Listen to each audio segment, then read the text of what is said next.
மனைவி பெயருக்கே சற்று முன் சொத்தை எழுதி வச்சிருக்காருங்க விஜய். என்ன நடந்தது? காலில் விழுந்த சங்கீதா என்ன மனசையா உண்மையிலேயே வந்துட்டு கடவுளுக்கு நிகரான செயல் பண்ணி உள்ளார் என்றும் இணையத்தில் வந்துட்டு செய்தி வெளியாகி உள்ளது என்பது குறிப்பிடத்தக்கதுங்க. ஓகே, நேற்றைய முன்தினம் விஜய் வந்துட்டு ஒரு நடிகையோட வந்துட்டு தொடர்பில் இருக்காங்க. அந்த நடிகை யாருன்னு உங்கள் அனைவருக்குமே தெரியும்.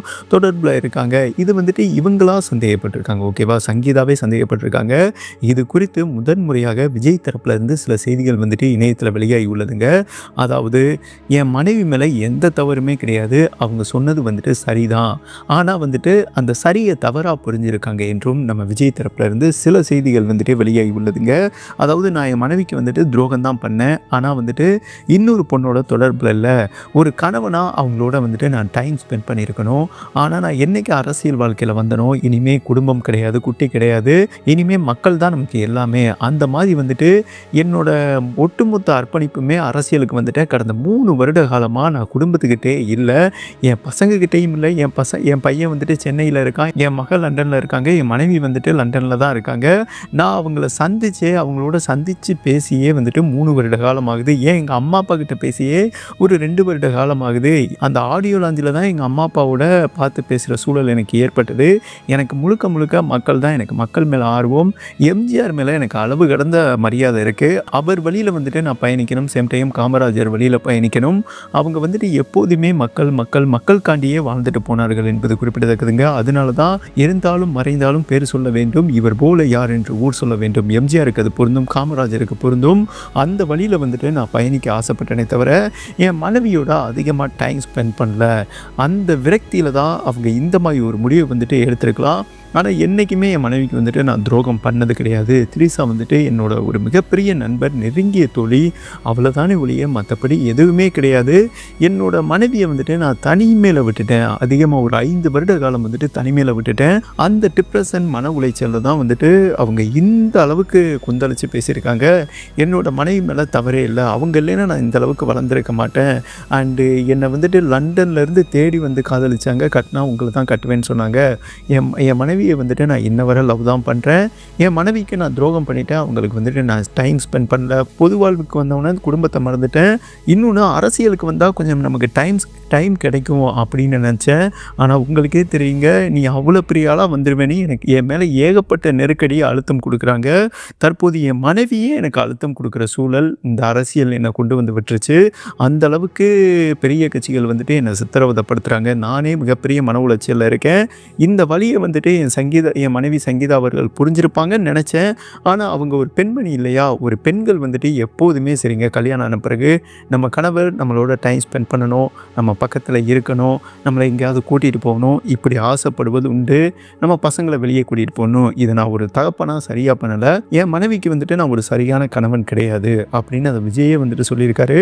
அவங்க எடுத்த முடிவை வந்துட்டு நான் வரவேற்கிறேன். அது அவங்களோட தனிப்பட்ட முடிவு.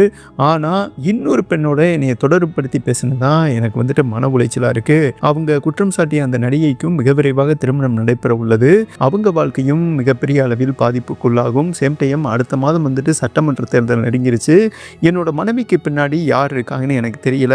ஆனால் என் மனைவி இந்த மாதிரி பண்ணது வந்துட்டு என்னால் ஏற்றுக்கொள்ள முடியலை. ஆனால் அவங்களோட இந்த முடிவை வந்துட்டு நான் மதிக்கிறேன் என்றும் மனைவிக்கு வந்துட்டு அந்த அளவுக்கு ரெஸ்பெக்ட் கொடுத்துருக்காருங்க நம்ம விஜய் அவர்கள்.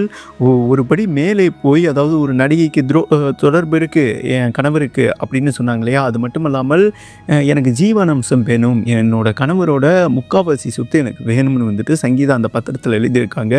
இதை விஜய் அவர்கள் படிச்சிருக்காருங்க. படித்த அடுத்த செகண்டே என்ன பண்ணியிருக்காருன்னு தெரியுமா? என் மனைவி தாங்க எனக்கு எல்லாமே, என் பசங்களை வந்துட்டு பார்த்துக்கிட்டதே வந்துட்டு என்னோட மனைவி தாங்க, என் பசங்களை இன்ன வரை கட்டுக்கோப்பாக கரெக்டாக வழிநடத்தி கொண்டு வந்தவங்க வந்துட்டு என்னோட மனைவி தான்.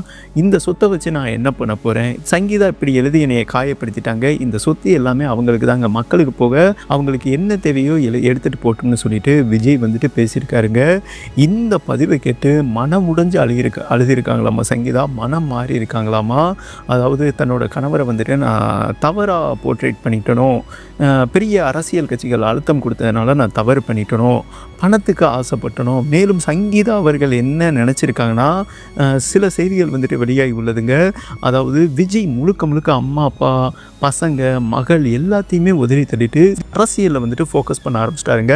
சிஎம் ஆயே ஆகணும், அதுதான் அவரோட கொள்கையாக இருக்குது. ஓகேவா, எவ்வளோ பணம் இழந்தாலும் பரவாயில்ல, அதனால தான் ஜனநாயகன் படம் போயிருச்சு, ரிலீஸே பண்ண முடியலை, போனால் பரவாயில்ல மயிர் போ அப்படின்னு சொல்லிட்டு அதோட பணத்தையும் ப்ரொடியூசருக்கு கொடுத்துட்டாரு. நான் எவ்வளோ நஷ்டப்பட்டனோ நீங்கள் எடுத்துக்கங்கன்னு இப்படி பணத்தையும் செலவழிக்கிறாரு. அண்டு சேம் டைம் பார்த்திங்கன்னா அரசியலில் வந்தால் பணம் வந்துட்டு கண்ணுமைக்கும் நேரத்தில் போகுங்க. எதிர்கட்சியும் சரி ஆளுங்கட்சியும் சரி மத்தியில் ஆளும் கட்சியும் சரி சும்மா விட மாட்டாங்க, நடுத்தெருவுக்கு கொண்டு வந்து விட்டுருவாங்க. இவர் வந்துட்டு நேர்மையான ஆள் வேறையா, இந்த சூழலில் தான் நம்ம கணவர் வந்துட்டு தெருக்கோடிக்கு வந்துடுவாரோ, இந்த பதட்டத்தில் நமக்கு 2 பசங்க இருக்காங்க, அவங்க எதிர்காலம் என்ன ஆகும், இதை புரிஞ்சு தான் சங்கீதா அவர்கள் சில பல அவசர முடிவு எடுத்ததாக செய்திகள் வெளியாகி உள்ளது. இதை நீ என்கிட்ட நேரடியாக கேட்டிருக்கலாமா, ஆனால் என்னை இந்த அளவுக்கு டேமேஜ் பண்ணது வந்துட்டு கொஞ்சம் வருத்தமாக இருக்குது. ஆனாலும் உன்னோட முடிவு வந்துட்டு சரியானது, உனக்கு நான் மரியாதை கொடுக்குறேன். நீ கேட்ட பற்றிய ஜீவானம்சம் அதெல்லாம் வந்துட்டு என்கிட்ட எழுதாத, என்கிட்ட என்ன சொத்து இருக்கோ உனக்கு என்ன தெரியும் எடுத்துகிட்டு போமா, நீதாம்மா என்னோட உயிர்னு அண்டு விஜய் அவர்கள் வந்துட்டு டைரெக்டாக பேசியிருக்காருங்க. அண்டு மனம் முடிஞ்சு அழுதிருக்காங்களாமா, நான் தவறு பண்ணிட்டேன், தெரியாமல் பண்ணிட்டேன், நீங்கள் டைம் ஸ்பெண்ட் பண்ணாதனால தான் மன உளைச்சலில் இந்த மாதிரி பண்ணிட்டேன் அப்படின்னு வந்துட்டு சங்கீதா பேசியிருக்கிறதாக இணையத்தில் வந்துட்டு ஒரு முக்கியமான செய்தி வெளியாகி உள்ளதுங்க. 2 பேருமே நல்ல கேரக்டருங்க. விஜய்க்கு வந்துட்டு அதிகம் லேடிஸ் ஃபேன்ஸ் தான். ஓகேவா, அண்ணா அண்ணா அண்ணா. சேம் டைம் அவர் ஒரு வார்த்தை சொல்லியிருக்காரு, எனக்கு ஒரு தங்கச்சி இருக்காங்க, என் தங்கச்சி வந்துட்டு சின்ன வயசுல இறந்துட்டாங்க, மேலும் எனக்குன்னு ஒரு மகள் இருக்காங்க. ஓகேவா, எனக்கும் ஒரு மகள் இருக்காங்க, நான் எப்படி ஒரு பெண்ணுக்கு துரோகம் பண்ணுவேன். திரிசா அந்த நடிகை வந்துட்டு என்னோட நெருங்கிய நண்பரை தவிர வேறு எதுவுமே எங்களுக்கு கிடையாது. மிக விரைவாக உங்களுக்கு திருமணம் நடக்க போது, நீங்கள் பொறுத்திருந்து பாருங்கள். சங்கீதா அவர்களே கூடிய விரைவில் இதை புரிஞ்சுக்கிடுவாங்க என்றும் மனம் உடைஞ்சு, அதாவது விஜய் அவர்கள் பேசியது தற்போது இணையத்தில் பேசு பொருளாக இருக்குது என்பது குறிப்பிடத்தக்கதுங்க. இந்த கான்ட்ரவர்சியில் விஜய் அண்ட் சங்கீதா யார் மேலே சரி தவறு நினைக்கிறீங்க, உங்களோட கருத்தை பதிவு பண்ணுங்கள். அண்ட் ஜீவனம்சம் கேட்டாங்க, என்னோட சொத்தே உனக்கு தான்டா, எடுத்துகிட்டு போடா அப்படின்னு வந்துட்டு விஜய் சொல்லியிருக்காருங்க. இந்த மனசெல்லாம் யாருக்குங்க வரும், இந்த மனுஷனுக்கு தான் வரும். அண்ட் இவரோட இந்த செயல் பற்றி உங்களோட கருத்தை பதிவு பண்ணுங்கன்னு சொல்லிட்டு இந்த வீடியோவை கம்ப்ளீட் பண்ணுறேன்.